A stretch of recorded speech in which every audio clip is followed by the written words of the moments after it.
C'est tout bon. On voit OK, parfait. l'écran.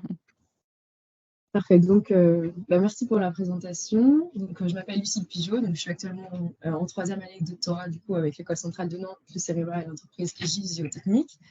Donc, mes travaux sont encadrés par Madame Nathalie Dufour et Monsieur Anthony Soave pour le CEREMA, par Madame Fabienne Dermononville pour la partie Régis Géotechnique et par Monsieur Ahmed Boukili pour l'École centrale de Nantes.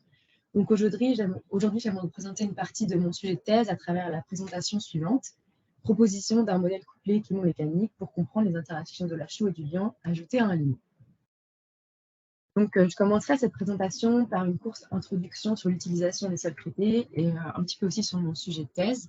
Ensuite, je ferai un point sur la problématique du sujet et sur les objectifs qui sont fixés par le modèle. Je vous présenterai les caractéristiques des matériaux de mon étude, puis l'impact du traitement sur la composition et la microstructure de ce sol. Je vous présenterai ensuite le modèle couplé climo-mécanique qui a été développé et je comparerai les résultats du modèle à des mesures expérimentales. Et ensuite, nous conclurons sur les résultats de cette étude. Donc aujourd'hui, il y a des impératifs économiques et environnementaux qui vont inciter les maîtres d'ouvrage à se tourner vers l'utilisation des sols in situ pour la construction d'infrastructures de transport, mais aussi d'ouvrages géotechniques. Ça va permettre notamment d'avoir une diminution des émissions de CO2 qui vont être liées au transport de ces matériaux. Cependant, si le sol en place il a des faibles propriétés mécaniques, ça va être nécessaire de les améliorer. Et ça peut être notamment fait en ajoutant du traitement et aussi en compactant ces sols. Donc, le gain mécanique qui va être apporté par le traitement, il va être croissant dans le temps, parce qu'il va être lié à des réactions chimiques entre la chaux, le liant et le limon, et l'eau qui est contenue dans ce sol. Dans le cadre de mon projet, le liant utilisé il va contenir une fraction de ciment Portland, mais aussi un substituant bas carbone, qui va être ici du laitier de haut fourneau. Donc, c'est un sous-produit de l'industrie métallurgique. Donc, l'utilisation de ce sous-produit, ça va permettre son recyclage et aussi ça va permettre de réduire les émissions de CO2 et l'utilisation de matériaux qui vont être non renouvelables issus des carrières.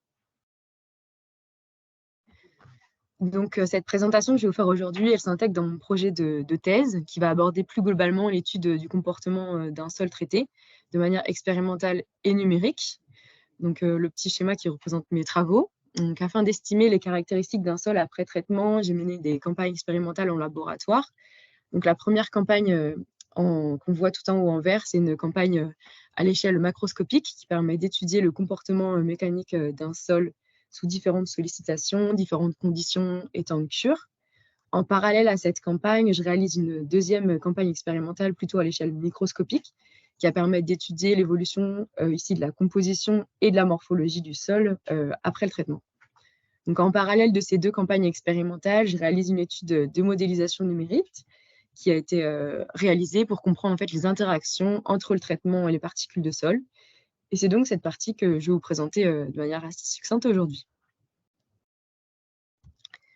Donc, par cette présentation, je vais essayer de répondre à la question suivante. Ça va être comment comprendre en fait, les interactions entre la chaux, le liant hydraulique et le sol quand les mesures expérimentales à disposition ne permettent pas d'avoir des résultats suffisants.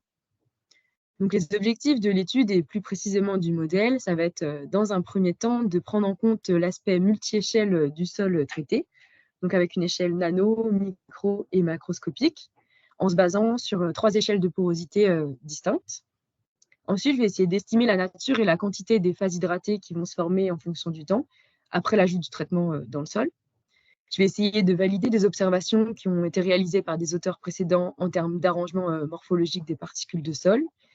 Et pour conclure, on va essayer de montrer en fait que la morphologie au sein du sol traité, c'est un facteur majeur du gain mécanique qui va être apporté.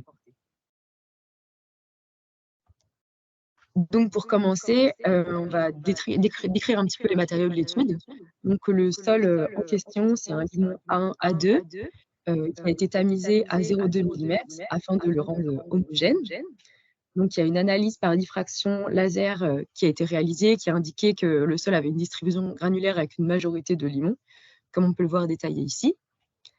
La première étape du traitement, elle a consisté à ajouter 1% de chaux.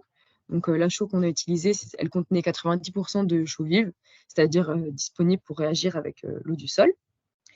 Après avoir mélangé cette chaux avec le sol, jusqu'à ce que le mélange soit homogène, on a ajouté 5% d'un liant hydraulique routier. Donc, ce liant hydraulique contient environ 35% de ciment Portland et 65% de laitier de haut fourneau. Donc, de par cette composition-là, il peut être assimilé à un CM3A. Donc, ces trois éléments mélangés ont ensuite été placés en une seule couche dans un moule afin d'être compactés de manière statique pour créer des éprouvettes de 10 cm de haut et 5 cm de diamètre, donc avec un élancement 2. Donc, les éprouvettes réalisées ont une densité qui correspond à 96% de l'OPN et une teneur en eau qui correspond à WOPN plus 1%.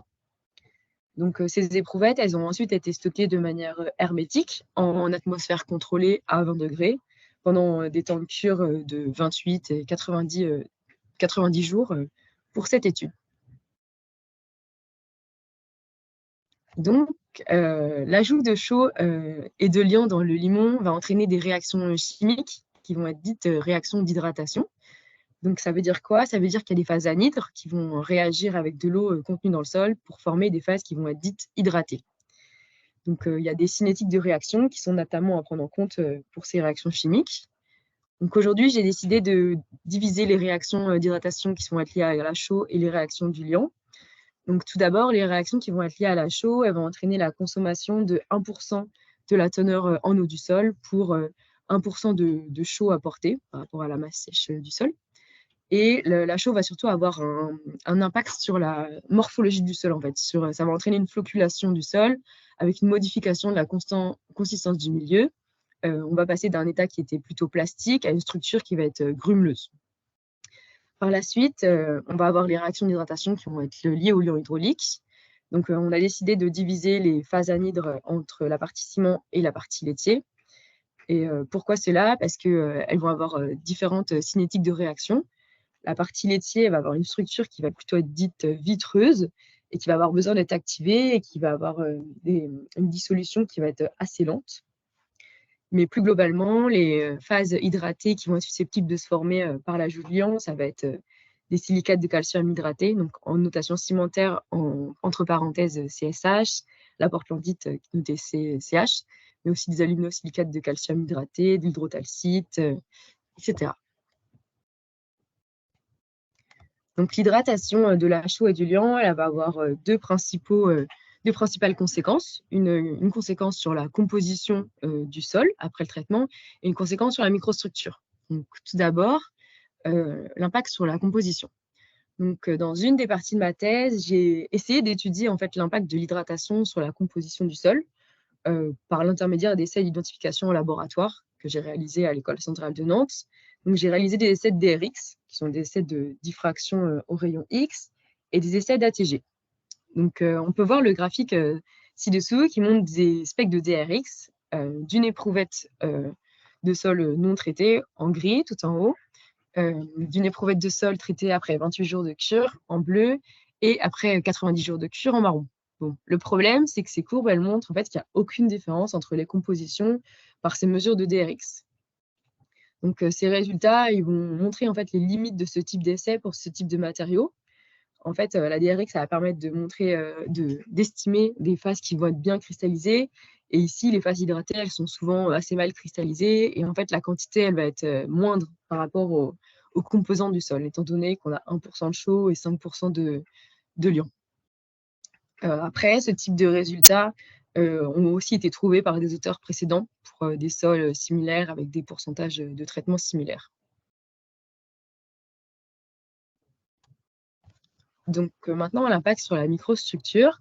Donc, on a pu voir dans les slides précédentes que l'ajout de chaux entraînait une flocculation du sol.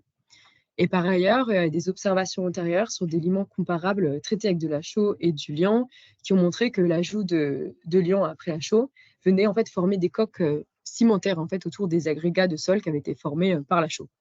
Donc, pour illustrer ces propos, on peut regarder la cartographie d'un limon traité avec 1% de chaux et 5% de CM2 qui a été réalisée par le maire en 2012, donc sur le dessin de gauche. On voit en rouge les gremeaux de sol naturels qui sont entourés d'un petit liseré jaune, en fait, qui va correspondre aux coques cimentaires composées de calcium. Après, ce type d'observation avait également été réalisé par Cabane en 2004. Comme on peut le voir sur le schéma de droite qui provient de sa thèse, on voit bien les grumeaux de sol naturels qui vont être entourés de coques d'hydrates, reliées les unes entre elles, et dont l'épaisseur va varier en fait en fonction de la quantité de liant ajouté. Donc, le premier objectif de mon modèle, c'était d'identifier en fait et de quantifier les phases hydratées formées dans les coques cimentaires autour des agrégats, là où en fait mes essais de DRX n'ont pas été suffisants et n'ont pas réussi à m'apporter les réponses que j'attendais. Donc, pour répondre à ce manque expérimental, il est intéressant en fait de proposer un modèle qui va permettre de suivre l'évolution de l'hydratation en fonction du temps dans le sol. Bon, en faisant de la bibliographie, je me suis rendu compte qu'il y avait, à ma connaissance, assez peu de modèles d'hydratation de liant laitier dans les sols. Mais j'ai quand même trouvé, en 2015, Stéphane a proposé une cinétique d'hydratation d'un CM3A avec Frixé. Et donc, j'ai utilisé cette cinétique pour l'appliquer à l'ajout de 5% de mouliant dans 100 g de sol humide. Donc, c'est possible de faire ça parce que les analyses de composition chimique et minérale que j'ai réalisées sur mon limon, elles ont permis de considérer mon sol comme étant inerte. Donc, les résultats de cette modélisation sont présentés sur le graphique suivant. On voit que la quantité d'hydrate, elle va bien augmenter en fonction du temps. Et en particulier, on a une quantité assez importante de CSH qui se forme. Donc, les résultats de cette partie chimie du modèle vont être utilisés en données d'entrée de la partie mécanique de mon modèle, qui est un modèle couplé. Donc, la deuxième partie du modèle, c'est la partie mécanique. Elle va permettre de passer de l'échelle des hydrates, qu'on vient de former avec le modèle précédent, à l'échelle en fait, de l'éprouvette. Donc, on va passer des propriétés mécaniques des constituants du sol, donc le sol, les hydrates, les pores, qui est vu comme un matériau hétérogène, à des propriétés homogénéisées à l'échelle de l'éprouvette, pour voir l'éprouvette comme un matériau plutôt homogène. Donc, cette modélisation multi-échelle, elle a été réalisée grâce à une bibliothèque Python qui a été développée par Jean-François Barthélémy au CEREMA en 2022. Et pour représenter schématiquement mon modèle, je vais utiliser en données d'entrée les quantités et nature des hydrates trouvées précédemment, avec la morphologie du sol qui est proposée par Cabane et Lemaire, pour réaliser du coup mon modèle multi-échelle. Et je vais ensuite comparer les résultats de ce modèle avec des résultats expérimentaux. Donc, la première étape du modèle a été de décomposer le sol en 3 échelles distinctes. Donc, pour ce faire, je me suis basée sur des résultats expérimentaux qui proviennent d'essais de porosimétrie par intrusion de mercure. Donc, ces essais vont consister à envoyer du mercure à pression croissante au sein d'un échantillon qui a été préalablement séché. Chaque volume de mercure correspondant va correspondre à un rayon de pore donné. Donc, j'ai d'abord réalisé ces essais sur un échantillon de sol non traité. Donc, on peut voir la distribution porale en gris sur le graphique. Donc, on voit bien que la distribution, elle est bimodale avec 2 pics. Donc, plutôt un pic de microporosité et un autre de macroporosité. Et j'ai ensuite réalisé cet essai sur une éprouvette de limon traité après 90 jours de cure. Donc, on peut voir les résultats en marron. Donc, on voit bien qu'il y a une différence entre les deux courbes avec l'apparition d'une 3e famille de pores pour le sol traité, donc une famille de nanoporosité. Et cette famille de pores, elle peut correspondre en fait à la porosité à l'échelle des coques d'hydrates. Donc, tout d'abord, ces essais ils sont intéressants car ils ont permis de mettre en évidence le changement morphologique au sein de l'éprouvette, parce qu'à l'échelle de l'éprouvette, on avait réalisé des mesures de porosité et la porosité totale, elle n'avait pas évolué. En fait, on était à peu près à environ 36% avant comme après traitement. Cependant, ces essais ne peuvent pas vraiment être interprétés de manière quantitative, car le volume de la nanoporosité n'est pas vraiment cohérent en fait, avec le volume des hydrates qui peuvent se former au sein du sol, et notamment d'après les résultats du modèle d'hydratation. Donc, ça va être dû au fait que la pression de mercure a une pression élevée. Elle peut entraîner une rupture des parois des pores, donc ce qui va créer une surestimation du volume de la nanoporosité. C'est pour ça que la porosité de la nanoporosité sera une variable de mon modèle. Et d'après la littérature, on sait qu'elle se situe à peu près entre 20 et 30%. Donc, c'est un paramètre que je vais également tester. Donc, ensuite, le modèle permet de calculer les modules homogénéisés à chaque échelle. Donc, j'ai choisi de commencer par vous présenter l'échelle de la microporosité. Donc, cette échelle, elle correspond à l'échelle des grumeaux de sol à l'intérieur des coques. Donc, à cette échelle-là, le sol est vu comme un milieu homogène et les pores sont supposés vides. Donc, pour la donnée d'entrée du module de ce sol, j'ai utilisé une caractérisation expérimentale par des essais de compression uniaxiale. Ça m'a permis d'obtenir un module Young à une déformation de 10-3 d'une éprouvette de limon naturelle et compactée. Donc, ce module il correspond à un sol avec une porosité de 36%, car il a été réalisé sur l'éprouvette en entier. Et moi, j'ai décidé d'ajouter à cette échelle-là de sol que la microporosité. Il a donc été nécessaire de calculer le module du squelette du sol, donc sans pore, pour ajouter ensuite uniquement la microporosité correspondante. Pour ce faire, j'ai utilisé une inversion des équations d'homogénéisation provenant du schéma de Mori-Tanaka. Et j'ai ensuite réimplémenté la microporosité. Donc, à l'échelle de la nanoporosité, qui correspond à l'échelle de la coque d'hydrate, les données d'entrée, c'est les résultats de mon modèle d'hydratation. Donc, ça permet d'avoir une évolution des fractions volumiques des hydrates en fonction du temps. Et les propriétés mécaniques de ces hydrates proviennent de la littérature. Il a été montré que les distributions porales précédemment montrées avec les essais de porosimétrie par instrument de mercure, que c'était assez difficile de mesurer expérimentalement la porosité à cette échelle. Du coup, j'ai réalisé des calculs avec trois valeurs de porosité, une à 20, 25 et 30%. Et j'ai utilisé un schéma autocohérent pour obtenir les modules élastiques de cette coque d'hydrate. La dernière étape de mon modèle, c'était le calcul du module homogénéisé des grumeaux de sol entourés de la coque d'hydrate, comme on a pu le voir avec les représentations de Cabane et de Lemaire. Donc, ces grumeaux ils vont être représentés dans le modèle par des sphères concentriques à deux couches. Une couche interne qui est composée du module du sol naturel avec un module homogénéisé qui va être plus mou, on va dire. Et autour, on va avoir une couche externe, plus rigide, assez fine, qui va correspondre à la coque d'hydrate avec les nanopores, dont la composition et l'épaisseur elle va varier en fonction du temps de cure. Donc, entre ces grumeaux de sol, on a placé la macroporosité. Donc, j'ai utilisé ici une géométrie de sphère N-layer qui avait été proposée par Hervé Zaoui en 1993 et je l'ai appliquée à un schéma autocohérent. Donc, afin de comparer les résultats obtenus par le modèle, j'ai utilisé des mesures expérimentales. Donc, j'ai réalisé des essais de compression uniaxiale sur des éprouvettes de limon non traitées et sur des éprouvettes de limon traitées, compactées de la même manière au CEREMA Méditerranée. Donc, le module utilisé en comparaison, c'est un module qui va correspondre à une déformation axiale de 10-3. Donc, c'est rarement utilisé. Et le temps de cure final, qui correspond à 90 jours, a été choisi en suivant les recommandations du GTS qui indique qu'après 90 jours, le sol a à peu près atteint ses propriétés finales. Donc, on peut voir les résultats qui seront comparés par la suite avec les résultats du modèle dans le tableau ci-dessous. Donc, maintenant, pour comparer les résultats expérimentaux et les résultats du modèle, on peut voir qu'en implémentant les fractions volumiques des hydrates à différents temps de cure, en données d'entrée, on peut avoir une évolution du module homogénéisé du sol, donc à l'échelle de l'éprouvette, qu'on peut voir ici en MPa, en fonction du temps de cure en jours. Donc, l'évolution est présentée dans ce graphique. Elle permet de voir aussi qu'on a testé plusieurs pourcentages de porosité de la coque d'hydrate. Donc, en vert, on voit la coque avec une porosité de 20%, en bleu de 25% et en jaune de 30%.